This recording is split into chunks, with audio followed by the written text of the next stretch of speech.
ನಮಸ್ಕಾರ ಫ್ರೆಂಡ್ಸ್, ನಾನು ಶ್ವೇತಾ ರಾಜೇಂದ್ರನ್ ಮಾತಾಡ್ತಾ ಇರೋದು. ಲಕ್ಷ್ಮಿತಾ ರಾಯರ ಮಗಳು ಕನ್ನಡ ಯೂಟ್ಯೂಬ್ ಚಾನಲ್ಗೆ ತಮ್ಮೆಲ್ಲರಿಗೂ ಆತ್ಮೀಯವಾದ ಸ್ವಾಗತ. ಸ್ನೇಹಿತರೆ, ಇವತ್ತು ನಾನು ನಿಮಗೆ ಒಂದು ವಿಶೇಷವಾದ ಸಣ್ಣ ಉಪಾಯವನ್ನು ನಿಮಗೆ ಹೇಳ್ಕೊಡ್ತಾ ಇದ್ದೀನಿ. ಅದೇನಪ್ಪ ಅಂತ ಅಂದರೆ, ನೋಡಿ, ವರ್ಷದ ಕೊನೆಯ ಸಂಕಷ್ಟ ಚತುರ್ಥಿ ಇವತ್ತಿನ ದಿನ ಆಗಿರೋದ್ರಿಂದ ನಾವು ಇವತ್ತಿನ ದಿನ ಗಣೇಶನಿಗೆ ವಿಶೇಷವಾದ ರೀತಿಯಲ್ಲಿ ನಮ್ಮ ಬೇಡಿಕೆನ ಇಟ್ಟಾಗ ಖಂಡಿತವಾಗ್ಲೂ ನಾವು ಅಂದ್ಕೊಂಡಿರೋಂಥ ಕೆಲಸಗಳು ಸಿದ್ಧಿ ಆಗೋದಕ್ಕೆ ಗಣೇಶ ದೇವರು ಆಶೀರ್ವಾದ ಮಾಡ್ತಾರೆ. ಅದು ಏನಪ್ಪ ಅಂತ ಅಂದರೆ, ನೋಡಿ, ತುಂಬ ದಿವಸದಿಂದ ನಾವು ಅಂದ್ಕೊಂಡಿರೋ ಕೆಲಸಗಳು ಖಂಡಿತವಾಗ್ಲೂ ಆಗ್ತಾ ಇಲ್ಲ, ಎಲ್ಲ ನಿಂತೋಗ್ಬಿಟ್ಟಿದೆ ಅಂತ ಅಂದ್ಕೊಳ್ತಾ ಇರೋರು ಖಂಡಿತವಾಗ್ಲೂ ಇವತ್ತಿನ ದಿನ ನೀವು ಏನು ಮಾಡಬೇಕು ಅಂತ ಅಂದರೆ, ನೋಡಿ, ಒಂದು ಬಿಳಿ ಬಟ್ಟೆನ ತೊಗೊಬೇಕಾಗುತ್ತೆ. ಆ ಬಿಳಿ ಬಟ್ಟೆಗೆ ಸ್ವಲ್ಪ ಅರಿಶಿನ ಹಚ್ಬಿಟ್ಟು ಅದು ಯೆಲ್ಲೋ ಕಲರ್ ಆದಮೇಲೆ ಒಂದು ಅಂಗೈಯಷ್ಟು ಅಗಲ ಇರಲಿ ಆ ಬಟ್ಟೆ. ಅದಾದಮೇಲೆ ನೀವು ಒಂದು ಹಿಡಿ ಬಿಳಿ ಸಾಸಿವೆನ ಅದಕ್ಕೆ ಹಾಕಬೇಕಾಗುತ್ತೆ. ಆ ಬಿಳಿ ಸಾಸಿವೆ ಹಾಕಿದ್ಮೇಲೆ ಅದ್ರ ಜೊತೆಗೆ ಸ್ವಲ್ಪ ನೀವು ಒಂದಿಷ್ಟು ಗರಿಕೆ ಇದ್ದರೆ ಅದನ್ನು ಸ್ವಲ್ಪ ಗರಿಕೆನ ಅದ್ರ ಜೊತೆ ಹಾಕ್ಬಿಟ್ಟು ನೀವು ಅದ್ರ ಜೊತೆಗೆ ಏನು ಮಾಡಬೇಕು ಅಂದರೆ 5 ಬಿಳಿ ಎಕ್ಕದ ಹೂವನ್ನ ನೀವು ತೊಗೊಂಬಂದ್ಬಿಟ್ಟು ಆ ಗಂಟು ಬಿಳಿ ಬಟ್ಟೆ ಇರುತ್ತಲ್ಲ, ಆ ಬಿಳಿ ಸಾಸಿವೆ ಜೊತೆ ಮತ್ತು ಆ ಗರಿಕೆ ಜೊತೆ ನೀವು 5 ಬಿಳಿ ಎಕ್ಕದ ಹೂವನ್ನು ಸಹ ಅದ್ರ ಜೊತೆ ಇಟ್ಬಿಟ್ಟು ನೀವು ಇವತ್ತಿನ ದಿನ ಎಲ್ಲಾದರೂ ಸರಿ ನಿಮ್ಮ ಮನೆಯಲ್ಲಿ ಏನಾದರೂ ಸಂಕಷ್ಟ ಚತುರ್ಥಿ ಮಾಡ್ತಾ ಇದ್ದೀನಿ ಅಂತಂದರೆ ನೀವು ಅದ್ರ ಮುಂದೆನಾದ್ರೂ ಇದನ್ನು ಇಟ್ಟು ನಿಮ್ಮ ಮನಸ್ಸಿನಲ್ಲಿ ನೀವು ಯಾವೊಂದು ವಿಷಯಕ್ಕೆ ಕಷ್ಟಪಡ್ತಾ ಇದ್ದೀರಾ, ಯಾವೊಂದು ವಿಷಯಕ್ಕೆ ನೋವನ್ನು ಅನುಭವಿಸ್ತಾ ಇದ್ದೀರಾ, ಇಷ್ಟು ವರ್ಷದಿಂದ ಯಾವ ಕೆಲಸನೂ ನಮಗೆ ಆಗೋಗಿಲ್ಲ, ಇಷ್ಟು ದಿನದಿಂದ ನಾವು ಕಷ್ಟ ಅನುಭವಿಸ್ತಾನೆ ಇದ್ದೀವಿ, ಆದರೂ ನಮಗೆ ಈ ವರ್ಷನಾದ್ರೂ ನಮಗೆ ಒಳ್ಳೇದು ಮಾಡಪ್ಪ ಗಣೇಶ.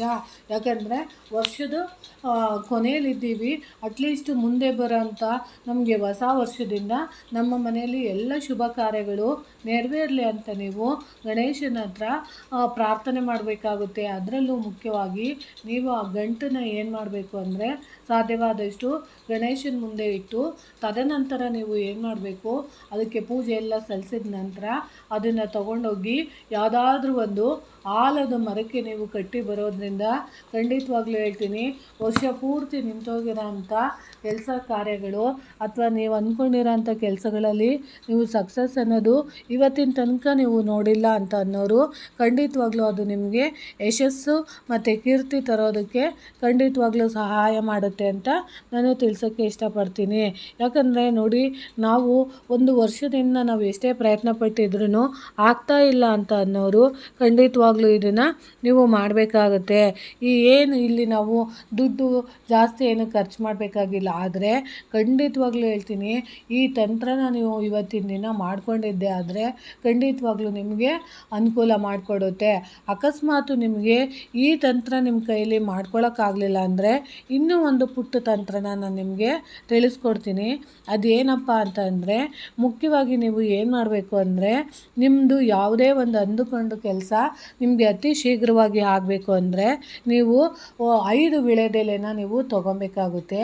ಆ 5 ವೀಳ್ಯದೆಲೆಯಲ್ಲಿ ನೀವೇನು ಮಾಡಬೇಕು ಅಂತ ಅಂದರೆ 5 ಬಟ್ಲಡಿಕೆನ ನೀವು ಇಡಬೇಕಾಗುತ್ತೆ. ಅಂದರೆ 5 ವೀಳ್ಯದೆಲೆ ಇರುತ್ತಲ್ಲ, ಆ 5 ವೀಳ್ಯದೆಲೆ ಮೇಲೆ ಒಂದೊಂದು ಬಟ್ಲಡಿಕೆನ ನೀವು ಇಟ್ಟು ಅದನ್ನು ನೀವು ಇವತ್ತು ಗಣೇಶನ ಎದುರಿಗೆ ನೈವೇದ್ಯವಾಗಿ ಇಟ್ಟು ಅದನ್ನು ನೀವು ಗಣೇಶನ ಎದುರಿಗೆ ಬೇಡ್ಕೊಳ್ಳೋದ್ರಿಂದ, ಯಾಕಂದರೆ ಅದು ಎಲೆ ಮತ್ತು ಬಟ್ಲಡಿಕೆ ಸಮೇತ ನೀವು ನಿಮ್ಮ ಇಷ್ಟಾರ್ಥಗಳನ್ನ ಗಣೇಶನ ಮುಂದೆ ಇಟ್ಟು ನಮ್ಮ ಇಷ್ಟಾರ್ಥಗಳು ಖಂಡಿತವಾಗ್ಲೂ ಬೇಗ ನೆರವೇರಲಿ ಅಂತ ನೀವು ಕೇಳ್ಕೊಳ್ಳೋದ್ರಿಂದ ಖಂಡಿತವಾಗ್ಲೂ ನೀವು ಅಂದ್ಕೊಂಡಿದ್ದ ಕೆಲಸ ಬೇಗ ಆಗಬೇಕು ಅಂತ ಕೇಳ್ಕೊಂಡಾಗ ಖಂಡಿತವಾಗ್ಲೂ ಆಗೋದಕ್ಕೆ ಗಣೇಶ ದೇವರು ಅನುಕೂಲ ಮಾಡ್ತಾರೆ. ಯಾಕಂದರೆ ಇವತ್ತು ಸಂಕಷ್ಟ ಚತುರ್ಥಿ ಇರೋದ್ರಿಂದ ಸಂಕಷ್ಟಗಳನ್ನ ನಿವಾರಣೆ ಮಾಡೋ ದೃಷ್ಟಿಯಿಂದ ಈ ತಂತ್ರನ ನೀವು ಮಾಡ್ಕೊಳ್ಳಿ.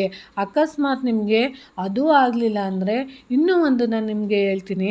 ಏನಂತಂದರೆ, ನಿಮ್ಮದು ಯಾವುದೇ ಒಂದು ಕೆಲಸ ನಾವೇನೇ ಮಾಡಿದ್ರು ಎಷ್ಟೇ ಮಾಡಿದ್ರು ಅದು ಕೆಡ್ತಾನೇ ಇದೆ, ಏನು ಮಾಡಿದ್ರು ನಮಗೆ ಒಳ್ಳೇದಾಗ್ತಾ ಇಲ್ಲ ಅಂತ ಅನ್ನೋರು ನೀವು ಏನು ಮಾಡ್ಬೋದು ಅಂತ ಅಂದರೆ, ನೋಡಿ,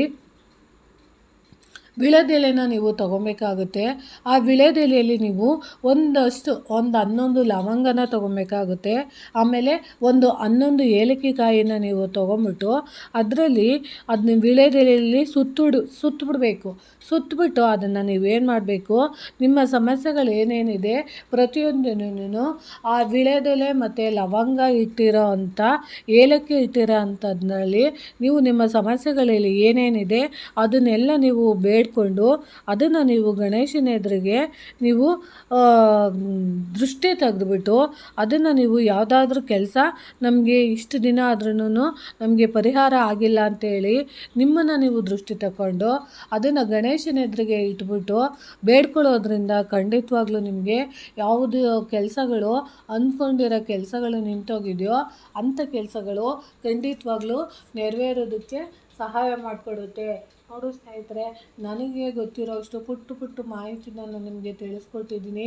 ಈ 3 ತಂತ್ರಗಳಲ್ಲಿ ನಿಮಗೆ ಯಾವುದು ಅನುಕೂಲ ಆಗುತ್ತೋ ಅಥವಾ ಯಾವುದು ನಿಮಗೆ ಈಸಿ ಅನಿಸುತ್ತೋ ಅದನ್ನು ಖಂಡಿತವಾಗ್ಲೂ ಇವತ್ತು ಮಾಡ್ಕೊಳ್ಳಿ. ಯಾಕಂದರೆ ಇವತ್ತಿನ ದಿನ ನೀವು ವರ್ಷದ ಕೊನೆಯಲ್ಲಿರೋದ್ರಿಂದ ಅಟ್ಲೀಸ್ಟ್ ನೀವು ಈ 3 ಉಪಾಯಗಳಲ್ಲಿ ಒಂದಾದರೂ ನೀವು ಮಾಡಿಕೊಂಡು ಗಣೇಶನ ಹತ್ರ ನೀವು ಬೇಡ್ಕೊಬೇಕು. ಯಾಕಂದರೆ ನಾವು ಜೀವನದಲ್ಲಿ ಇವತ್ತಿನ ತನಕನೂ ಆಗಲೇ ವರ್ಷದ ಕೊನೆಯಲ್ಲಿದ್ದೀವಿ. ಆದರೂ ನಮ್ಮ ಜೀವನದಲ್ಲಿ ಏನು ಅನ್ನೋದನ್ನು ಒಳ್ಳೆಯದು ಅನ್ನೋದನ್ನು ನಾನು ಯಾವತ್ತೂ ನೋಡಿಲ್ಲ.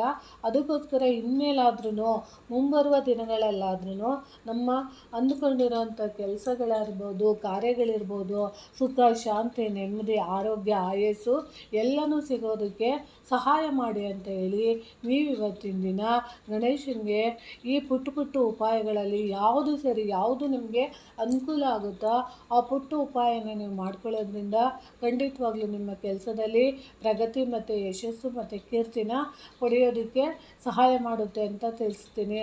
ಸ್ನೇಹಿತರೆ, ಈ ಮಾಹಿತಿ ನಿಮಗೆ ಇಷ್ಟ ಆಗಿದ್ದರೆ ದಯವಿಟ್ಟು ನನ್ನ ಚಾನಲ್ನ ಸಬ್ಸ್ಕ್ರೈಬ್ ಮಾಡ್ಕೊಂಡು ನೋಡಿ, ಹೆಚ್ಚೆಚ್ಚು ವಿಡಿಯೋನ ಶೇರ್ ಮಾಡಿ ಮತ್ತು ಲೈಕ್ ಮಾಡಿ.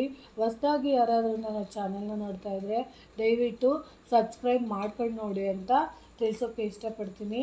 ತುಂಬ ಹೃದಯದ ಧನ್ಯವಾದಗಳು.